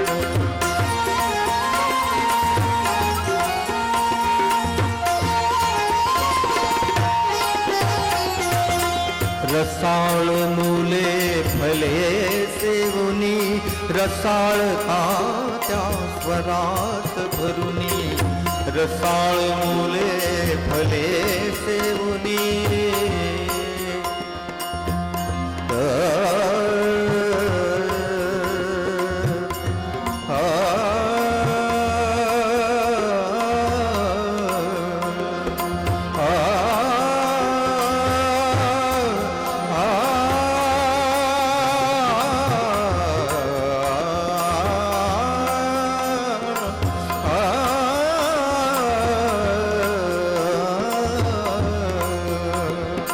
रसाळ मुले भले सेवुनी रसाळ त्या स्वरात भरुनी अचूक घेतला स्वरा मिळवणे अचूक घेतला स्वरा मिळवणी लयतालाचे पाळा बंधन लयतालाचे पाळा बंधन गाबाळानो श्रीरामायण गाबाळानो श्रीरामायण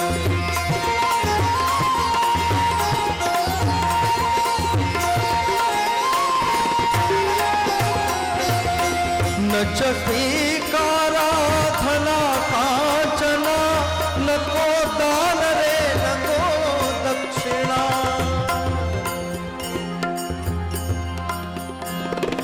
न च स्वीकाराधना काचना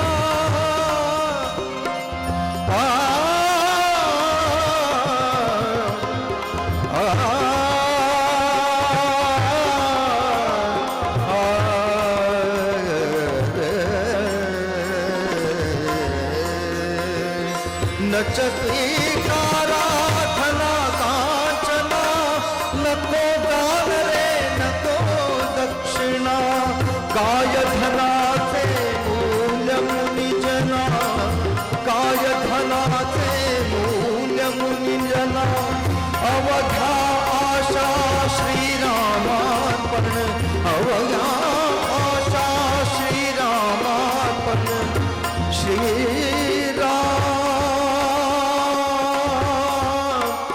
श्रीराम श्रीराम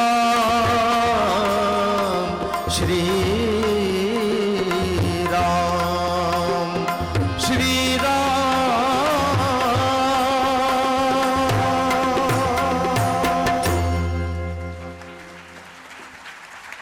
खूप खूप ज्यांनी ही अजरामर कलाकृती निर्माण केली आहे, ज्या कलाकृतीला अमरत्व चिरंजीवित्व प्राप्त झालंय, असं हे गीत रामायण ज्यांच्या सिद्धहस्त लेखणीतून उतरलं गेलं, असे वरदहस्त कवी गदी माडगुळकर आणि ज्यांनी या गीतांना अवीट अशा सुंदर चाली बांधल्या, असे बाबूजी सुधीर फडके यांच्यासाठी जोरदार टाळ्या झाल्या पाहिजे. त्यांनी केलेल्या या रचनांमधून काही मोजक्या रचना या गीत रामायणाचा आपल्या पुढे सादर करण्याचा आम्ही प्रयत्न केला. आपण सर्वांनी त्या गोड मानून घेतल्या याबद्दल आपणा सर्वांचे खूप खूप आभार. धन्यवाद. धन्यवाद.